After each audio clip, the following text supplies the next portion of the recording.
Shalom, shalom, mais bonjour. Mon nom est Jackie Firman des ministères Ariel Canada et j'ai le grand plaisir de vous présenter le deuxième enseignement de M. Jacques-Isaac Gabizon sur le prophète Daniel et comment il touche l'histoire de la rédemption, que nous allons terminer bientôt.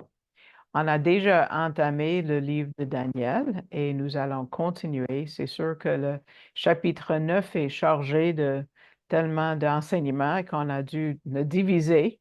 On a déjà regardé le verset 24 du chapitre 9 et nous allons avancer au verset 25. Donc, je vous invite d'ouvrir vos Bibles à Daniel 9 et de regarder le verset 25.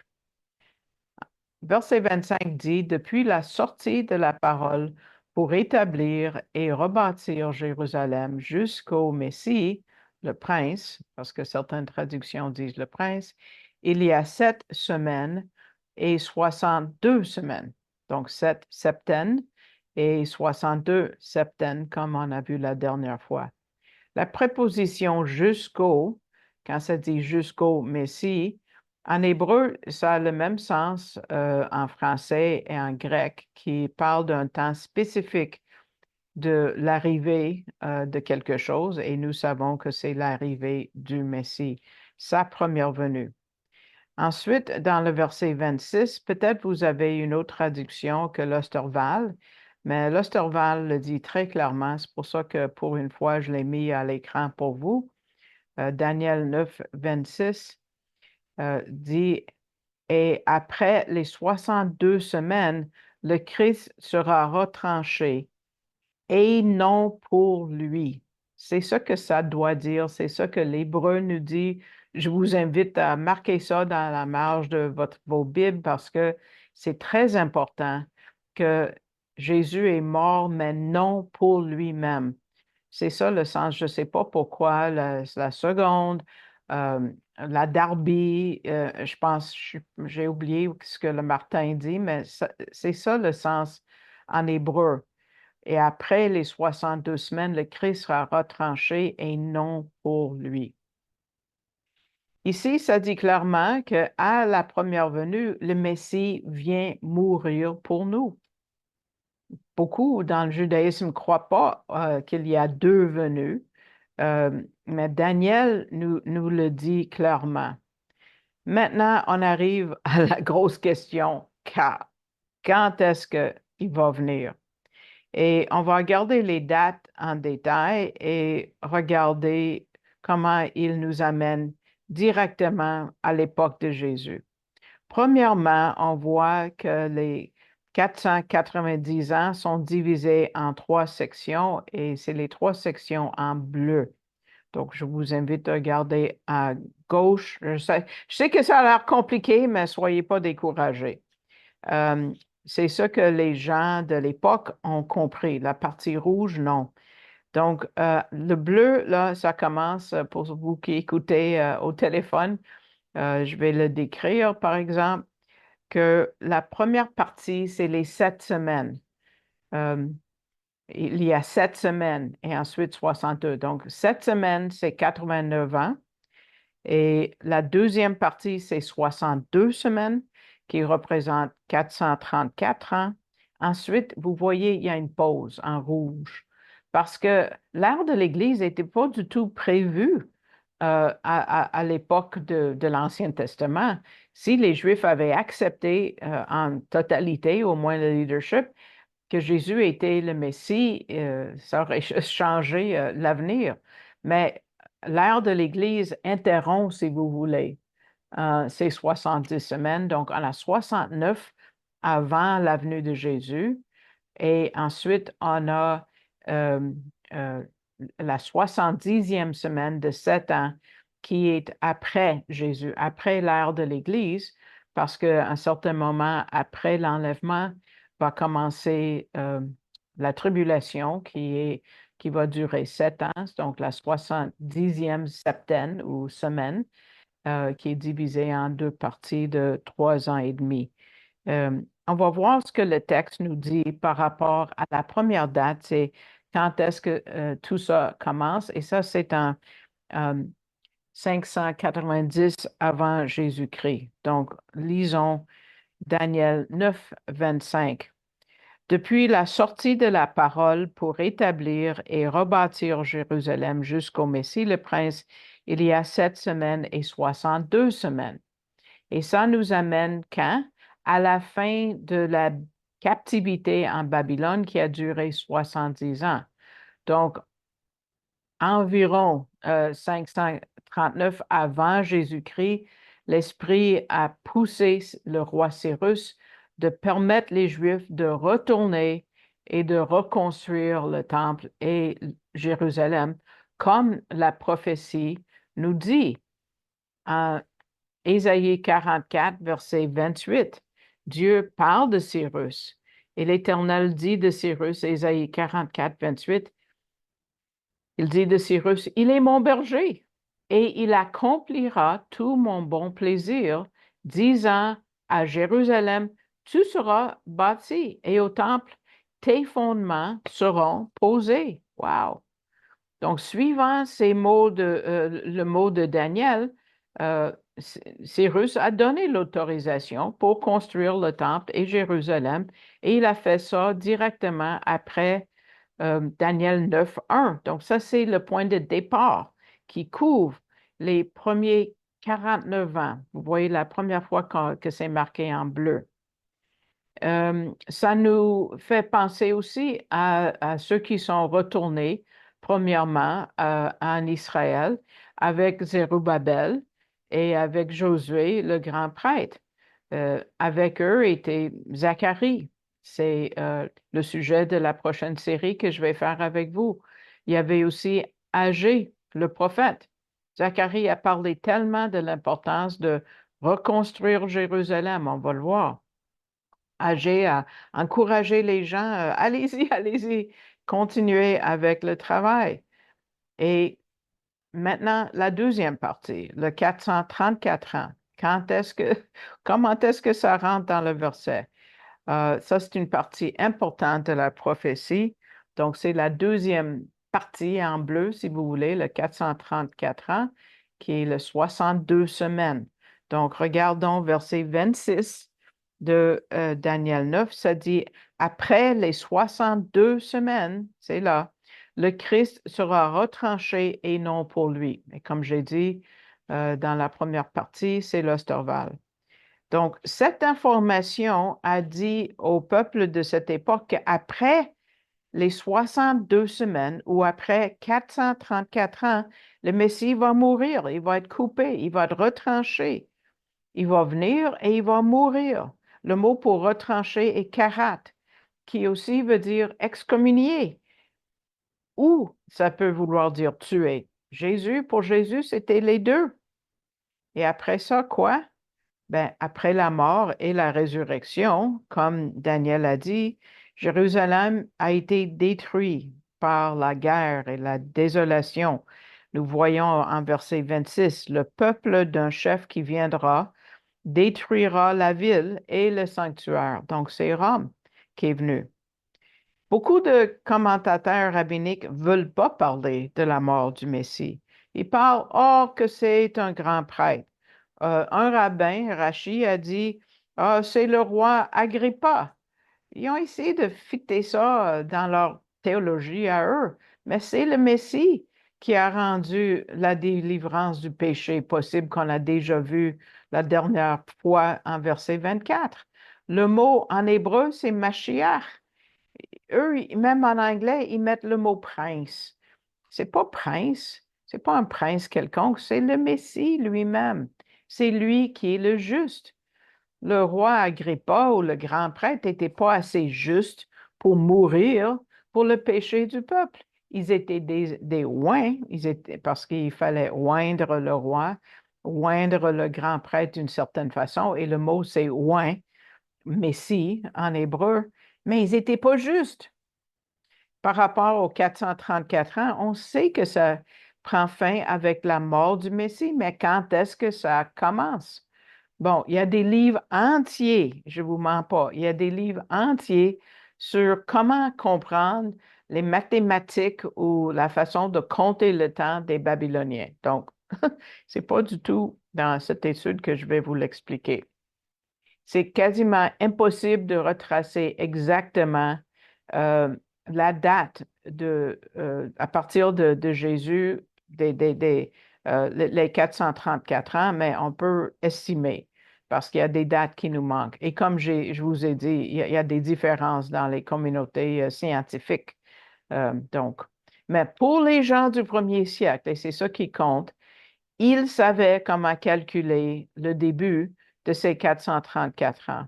Et c'était autour, et parce qu'ils savaient compter, quand ils sont arrivés à la fin de 434 ans, il a commencé à avoir une fièvre messianique. Il y avait des faux messies partout parce qu'ils savaient que cette prophétie parlait de la venue du Messie. Et ils connaissaient Daniel, évidemment. Les pharisiens étaient très au courant. Quand les mages sont venus, ils ont dit, où est le roi des Juifs qui a été mis au monde? Matthieu 2, vous connaissez. Et comment est-ce qu'ils ont répondu? Les pharisiens ont dit, c'est à Bethléem Ephrata. Ils savaient que lui devait être le roi d'Israël, le Messie, parce qu'ils s'attendaient à le voir aussi. Dans le Talmud, il y a une section où ils ont débattu le nom du Messie, parce que plusieurs avaient compris que la première venue, il venait pour souffrir, comme un serviteur qui souffre et pas un roi.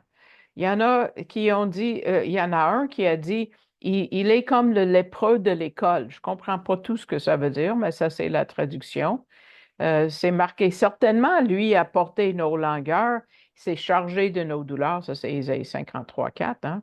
Et nous l'avons estimé battu, frappé de Dieu et affligé. Donc, le Talmud cite Ésaïe 53 et a dit, c'est le Messie. C'est ce que nous disons aux Juifs quand on fait de porte à porte ici à Montréal. On dit, vous voici des commentaires talmudiques qui parlent que Ésaïe 53 parle du Messie. Et beaucoup de nos jours nient que c'est messianique, mais même leurs propres sages le disent. Et même les Juifs séculiers savaient, parce que ça a causé beaucoup de tumulte en Israël par rapport aux gens qui cherchaient le Messie. Euh, quand on écrivait, euh, quand Flavius Joseph a écrivé à l'empereur Vespasien, qui ne pouvait pas comprendre le bouleversement en Israël à cette époque-là. Il y avait beaucoup de faux messies.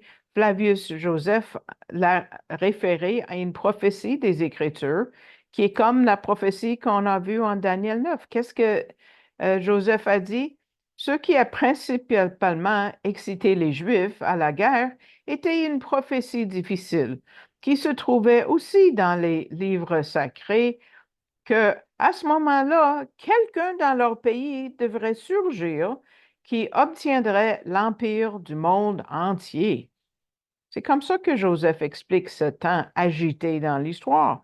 Il, il met en évidence la prophétie de Daniel. Même Suétone et Tacite, les historiens romains du premier siècle, ont tous les deux parlé de cette croyance juive de la venue d'un Messie. Suétone a écrit partout dans l'Orient, il y avait une ancienne croyance que c'était destiné à cette époque que des gens venaient de la Judée pour régner sur la planète. Il parle de la Messie que Daniel décrit. Euh, Tacite a parlé d'un roi puissant qui devait venir de la Judée, qui, lui, acquérait l'Empire universel. Donc, il savait qu'il devait avoir un Messie, parce que Daniel leur a donné la date, c'est clair. Il savait comment calculer dans les mathématiques babyloniennes, comment calculer ce moment dans l'histoire. Et aussi, trois prophètes euh, post-exiliques ont donné des informations pour n'importe qui voulait comprendre c'est qui le vrai Messie. On a déjà regardé Agé et Zacharie et Zacharie a dit en chapitre 9, verset 9, qu'il viendrait sur le dos d'un âne, pas un cheval blanc comme on peut imaginer. Il a parlé de lui comme juste et ayant le salut, qui était humble. Zacharie 9, 9 dit, il est juste et ayant le salut, humble et monté sur un âne et sur un poulain, le petit d'une ânesse. Et quand il reviendra, tout le monde va reconnaître celui qu'ils ont percé dans le verset qui suit. Zacharie 12, verset 10. Ça dit, ça c'est le verset qui relie l'Ancien au Nouveau Testament. Ils regarderont vers moi, celui qu'ils auront percé, parce qu'au temps de Zacharie, c'était futur, et ils se lamenteront sur lui, comme on se lamente sur un fils unique. Et ça, c'est à la fin de la tribulation, donc c'est très dans l'avenir. Ces deux prophéties parlent de deux venues. Et ça aurait dû être compris par les gens de l'époque que le Messie devait venir comme un individu humble qui sera rejeté et percé. Ça devait leur rappeler Ésaïe 53 dans leur compréhension de qui était le Messie ici, ce que le Messie est venu faire. Agé a parlé du Messie, et ça, j'aime beaucoup ça, et j'espère que vous aussi, vous allez apprécier Agé 2, verset 7. Et j'ai essayé de prendre une belle diapositive pour l'illustrer. Ça dit, et l'objet du désir de toutes les nations viendra. Et je remplirai cette maison de gloire, dit l'Éternel des armées. C'est pas juste les Juifs qui s'attendent à la venue de Jésus, mais toute la planète, tout le monde, toutes les nations désirent le voir. Quelle information splendide que Agé a donnée aux gens de son époque.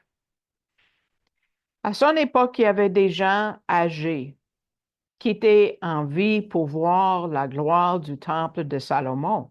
Et on dit, ce que vous faites là, c'est pas aussi beau.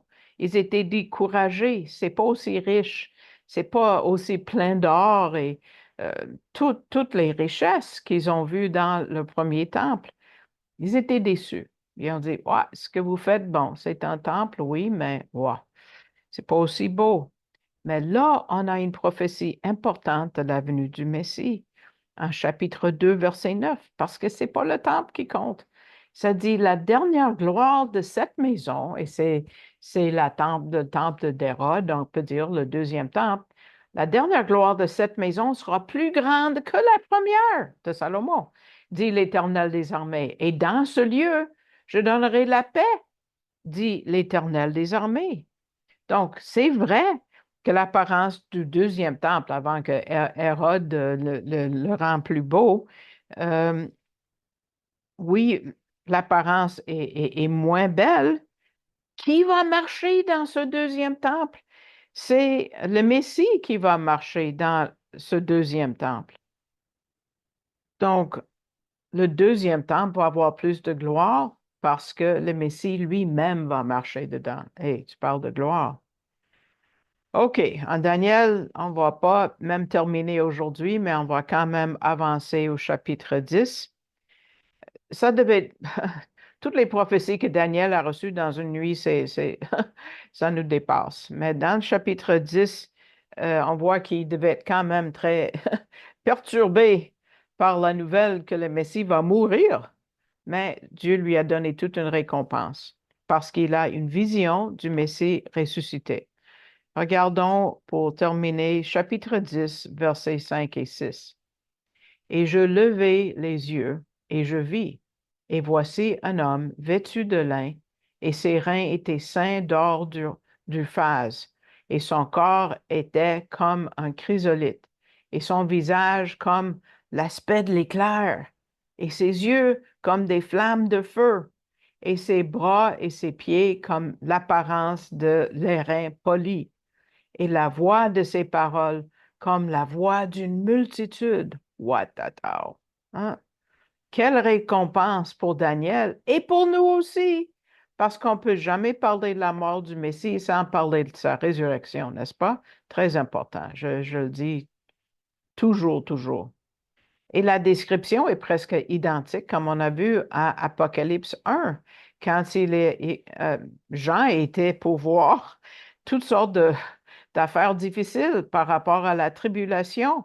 Et Dieu a donné à Jean, à l'apôtre Jean, toute cette vision de Jésus avant de voir ce qui était très difficile. Daniel a eu tout ça à la fin d'avoir reçu toutes ces prophéties difficiles. Mais quand même, c'est la même vision. Les deux avaient besoin d'encouragement. Donc, dans la vision de Daniel, cet individu est habillé en lin et en or pur. Le lin qui est utilisé par les prêtres nous fait penser à l'office de Jésus comme prêtre et aussi de l'or comme son office comme roi. Donc, on a couvert des choses un peu plus difficiles avec le timing. Je vous invite de réécouter si vous voulez pour saisir les temps, surtout vous qui n'avez pas le visuel avec vous. Je suis désolée.